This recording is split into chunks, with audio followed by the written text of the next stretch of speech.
Hi friends, કેમ છો બધા? મજામાં? જય શ્રી કૃષ્ણ. જય શ્રી કૃષ્ણ. જય શ્રી કૃષ્ણ. જય માતાજી. ચલો, અમારે અહીંયા હાલે છે પાછો દેશી રસ. ચલો બતાવો. ભૂમિતને ને પપ્પાને બેયને રસ કાઢવાનું કામ હાલે છે. જો જો દેશી રસ હો. એ મિક્સરમાં, ફ્રીજમાં નહીં. ઓલા ફ્રીજમાં શું, સોરી હો, મિક્સરમાં અને એમાં બ્લેન્ડરથી નહીં. હા, અને આ છે અમારું ફ્રીજ, જે તમે બધા કહો છો તમારા ફ્રીજની વિઝિટ કરાવો વિડીયો બનાવીને મૂકો. તો આજે હું મૂકવાની છું, ટાઈમ રહેશે તો ચલો આગળ બધું શેર કરું તમને અમારું. અને એ લોકો બેસી ગયા છે જમવા. રોટલી, રસ, શાક મગનું, અને હું તમને બતાવું શું લઉં છું. ચલો ફ્રેન્ડ્સ, હું લઈ લઈશ મારું જ્યુસ, અને એ બધા લઈ છે જો જમવાનું. હું આજ મારે ત્રીજો દિવસ છે જ્યુસ ઉપર, કેમ કે મારે હમણાં કન્ટિન્યુ એન્જોય કર્યું છે બહુ જ. એટલે ત્રીજો દિવસ જ્યુસ ઉપર છે ને ફરી પાછું મારું વેઇટ હું તમને કહું છું એમ એક્સરસાઇઝમાં આવી જશે, એટલે પાછું હતું એનું શરૂ. એટલે એવી રીતે હું મેન્ટેન રાખ્યા કરું મારું. ચલો, અને હું સાંજે પાછું જમીશ, શાક રોટલો બધું ઘણું ખાઉં. સાંજે 4 વાગે શરૂ કરી દઈશ. આ મારું સ્ટ્રિક્ટ ડાયટ છે. જ્યારે મારે જરૂર હોય, જલ્દી હોય, ઉતાળું હોય ત્યારે આ રીતે હું કરું છું. પાણીને જ્યુસ આખો દિવસ કન્ટિન્યુ ઘણું શરૂ રાખું છું. મારું તપેલું હું તમને બતાવીશ, જ્યુસ ઘણું મેં કાઢી લીધું છે. પણ સાંજે 4 વાગે પછી જમવાનું શરૂ કરી દઉં છું, પછી શરૂ થઈ જાય છે. પણ એ કંટ્રોલમાં ધ્યાન રાખતા ચલો બધું કે હું તમને ફ્રીજની વિઝિટ કરાવીશ. આ છે મારું ફ્રીજ, સાઈડ બાય સાઈડ ડોરનું છે. હું તમને બતાવું કઈ રીતે એમાં શું છે એમ. ચલો પહેલાં ફ્રીજ બતાવી દઉં શું છે એમ. જો આ છે અમારો ફ્રીજનો ભાગ. જો ફ્રેન્ડ્સ, આમાં પાણીની બોટલો છે. અત્યારે એટલી બધી બોટલો એટલે મૂકીએ છીએ, કામવાળા છે અમારે, એટલે કામવાળાને જોઈએ તો ઠંડુ બોટલ ને એવું દઈએ. નીચે અહીંથી અમારા ફિલ્ટરમાં જ બધા ભરી નીચે લઈ જઈશ મેડિકલમાંથી. એટલે છાશ દૂધના બાટલા વધારે હોય છે, પણ આજે નથી, એ ઓછા છે. આમાં સીંગ ભર્યા છે. આ જો મારે આ રીતે મારું છે આઈ માસ્ક. અને ઓલું છે ને જે દેખાય ને હાઇજેન ફ્રેશ લખેલું છે, એ જો પાવરફુલ કરો ને તો અહીંયા એનું મેન્યુ છે, તમે જોઈ શકો છો. અને આ રીતે દબીને તો જો બ્લુ લાઇટ બંધ થઈ ગઈ. આમાં છે ને તમારે કોઈ પણ સ્મેલ બેસી ગઈ હોય આમાં ફ્રીજમાં, તો તમે હાઇજેન ફ્રેશ કરો ને, જો ત્યાં લાઇટ થઈ ગઈ. એટલે એવી રીતે હાઇજેન ફ્રેશ કરો એટલે થઈ જાય. અને ફરી વાર પ્રેસ કરશો ને આને એટલે પાવરફુલ, એટલે સ્પીડલી તમારે આખું ફ્રેશ થઈ જશે હાઇજેન ફ્રેશ. અને આ ડિપાર્ટમેન્ટ છે. આમાં બધું હું છે ને ચોકલેટ છે છોકરાઓની ને પીનટ બટર્સ ને આ બધું પડ્યું રહેશે. રજુનું પેકેટ ને એવું બધું એમાં રાખું છું. આવા 2 ટ્રોલી રાખી હતી, પણ આમાં અમારા બધા મસાલા પીઝાના ને એના પડ્યા છે. કસૂરી મેથી છે, ઓરેગાનો, ચીલી ફ્લેક્સ એવું બધું આમાં પડ્યું રહે છે. ટમેટા, શાકભાજી આ ડોરમાં મૂકે છે. આવી રીતે 4 ખાના આવે છે કન્ટિન્યુ. ઉપરથી જુઓ તમે કેટલા, 1 2 3, આમાં તો 2 ડિપાર્ટમેન્ટ થઈ ગયા, 3 ને 4 એવી રીતે આવે છે ઘણું મોટું. નીચે 2 ડોર આવે છે મારે, જો એક આ છે અને એક આ છે. આમાંથી મેં શાકભાજી લઈ લીધું છે. એકમાં હું શાકભાજી રાખું છું ને એકમાં હું ફ્રૂટ રાખું છું. પણ અત્યારે આ 2 ખાલી કરેલા છે, કારણ કે મેં દાબો નાખેલો છે, એટલે કેરી અમારે પાકશે એટલે 2 ડોર ભરાઈ જશે. અને આ બાજુ દરવાજાનો ડિપાર્ટમેન્ટ આવી ગયો. જો અહીંયા ડેરી પ્રોડક્ટ છે અમારે બધી જ. આમાં છે અમૂલનું, આપણે આ બટર છે, બટર, સીજ બધું આમાં રાખું છું. અત્યારે ફ્રીઝરમાં સીજ જવા દીધું છે, નહીં તો જાજુ મારે અહીંયા આવે છે. આ છે ને ડ્રાયફ્રૂટનો એરિયા થઈ ગયો છે. વોલનટ છે, બદામ છે, કાજુ છે, એ બધું ડ્રાયફ્રૂટ બધું આમાં રહે છે.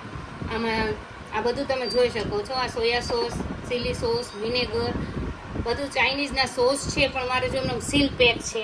હવે સ્કૂલ શરૂ થશે તો થોડું બનાવીશ. બાકી અમે ડાયટ કરીએ છીએ તે દિવસના, એ અમે બહુ યુઝ કરતા નથી. ખજૂર છે, તરબૂચ અહીંયા પડ્યું છે અત્યારે અહીંથી લઈને. અને આ છે ને જે બરફ બનાવીએ ને ત્યારે જે યુઝ કરીએ એ, મહેમાન આવે તો શરબત આપણે યુઝ કરીએ તે એના માટે છે. આમાં પણ 4 છે પાર્ટ, જો આવી રીતે 1 2 3 અને 4.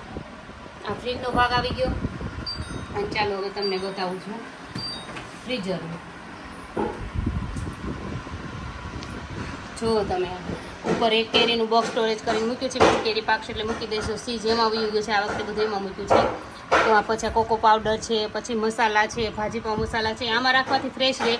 અને આ વધારે સ્ટોક તમે ચણાના લોટના ને એવું રાખો ને તો હું બધું આમાં રાવા દઉં છું. મોજરેલા સીજ છે, આ બધું એમ પડ્યું છે. આમાંય 4 પાર્ટ છે, જો 1 2 3 અને 4. આ બધા છે ને આમાં ઈયળો ને એવું પડી જાય ને ધનેડાની, આ લોટ આમાં રાખો ને આપણે ઓછો યુઝ થાય એટલે આમાં પડ્યો ને તો બગડતું નથી. અને આ તો મારા આઈસ બનાવેલા છે ફેસ પર લગાવવાના, બટેટાના જ્યુસના ને એના બનાવેલા છે. અને આમાં બરફ, આ બધો જ બરફનો એરિયા છે, આખું ફ્રીઝર જ છે અમારે, આખું ફ્રીઝર છે. પછી આ નીચે આમાંય 2 ડોર આવેલા છે. મારે આ ફ્રીઝર જાજુ ખાલી હોય છે, બહુ નથી થતું, પણ પછી કેરી સ્ટોરેજ થશે એટલે ફ્રીઝરમાં ક્યાંય જગ્યા નહીં હોય. કેરી સ્ટોરેજ થશે એટલે આખું ભરાઈ જશે. અને હવે તમને દરવાજાનો પાર્ટ બતાવું છું. આ તમે જુઓ છો અત્યારે ખુલ્લું રાખ્યું છે ને એટલે વળી ગયું છે.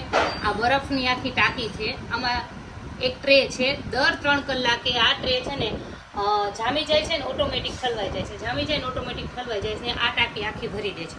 દર 3 કલાકે જામીને ભરાઈ જાય છે. આમાં નીચે મસાલા ફૂલ છે, તમે જુઓ છો મારા ઘરે બધું સ્ટોરેજ ફૂલ છે. અને આમાં છે ને બરફ ક્યાંથી આવે એ તમને, પાણી ક્યાંથી આવે છે આ બરફનું ઓટોમેટિક દર 3 કલાકે કઈ રીતે ભરાય છે ને કઈ રીતે ઠલવાય એવું તમને કહું છું. જે આ 4 લીટરની પાણીની ટાંકી મેં તમને બતાવી હતી આવડી, એ આ 4 લીટરની પાણીમાંથી એ બરફના ઓલામાં જાય છે ને બરફ આમાંથી જામે છે. આ પાણીમાંથી દર 3 કલાકે જામી જાય છે. અને હવે આ પાર્ટ તમને સમજાવી દઉં છું.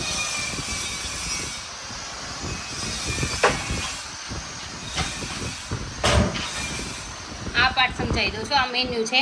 આ ફ્રીઝરનું ને એનું ટેમ્પરેચર છે. આ ફ્રીજનું છે. આ ફ્રીઝરનું છે. આ નોન પ્લમ્બિંગ લખેલું છે. એનો મીન્સ કે તમારે આ સીધું ફિલ્ટરમાંથી કનેક્ટ નથી, ટાંકી તમારે ભરવી પડે 4 લીટરની. એમાં પ્લમ્બિંગવાળું આવે છે, પણ પ્લમ્બિંગવાળું મને બહુ એવું નહોતું કે લેવું. આ લોક છે કે કોઈ છોકરા મેનુ ઓલું ન કરે એના માટે. અને આ છે ને તમને હવે ખાસ સમજાવવાનું છે. 4 લીટરની પાણીની ટાંકી ભરી છે ને એમાંથી તમે સીધું ઠંડુ પાણી યુઝ કરી શકો છો. અહીંયા મારે આ જે 4 લીટરની પાણીની ટાંકી ભરી છે એમાંથી બરફ તો જામે છે, આમાંથી બરફ તો જામે છે, પ્લસ અહીંયા પાણી પણ આવે છે કે તમે સીધું ઠંડુ પાણી પી શકો છો. બોટલો અમે એટલે ભરી છે, એમ બોટલો ઓછું ભરીએ, પણ બોટલો એટલે ભરી છે કે અત્યારે બધાને કામમાં, ઉનાળામાં બધાને કામવાળા આવે એટલે જરૂર પડે. બાકી આમાંથી ડાયરેક્ટ તમે વોટર લઈ શકો છો. ચાલો તમને બતાવું. જો આ વોટર સીધું આમાં ઠંડુ પાણી સીધું આવે. આને પ્રેસ કરવાનું આવે એટલે ઠંડુ પાણી આમાં આવે છે. અને એવી જ રીતે તમે જો ઓલા બરફની જે જામે છે ને ટાંકીમાં એ અહીંથી જ કાઢવાનું આવે છે. આ ક્યુબ છે, આખી ક્યુબ આવશે એટલે આખો બરફ આવશે આ રીતે.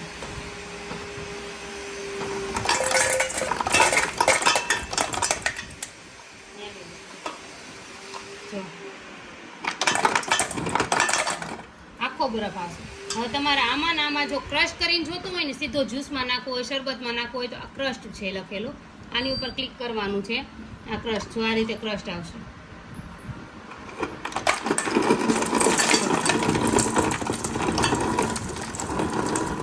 આ રીતે ક્રશ થઈને આવશે એટલે બરફ અહીંથી આવશે, પાણી પણ અહીંથી આવશે, બધું જ તમે અહીંથી યુઝ કરી શકો.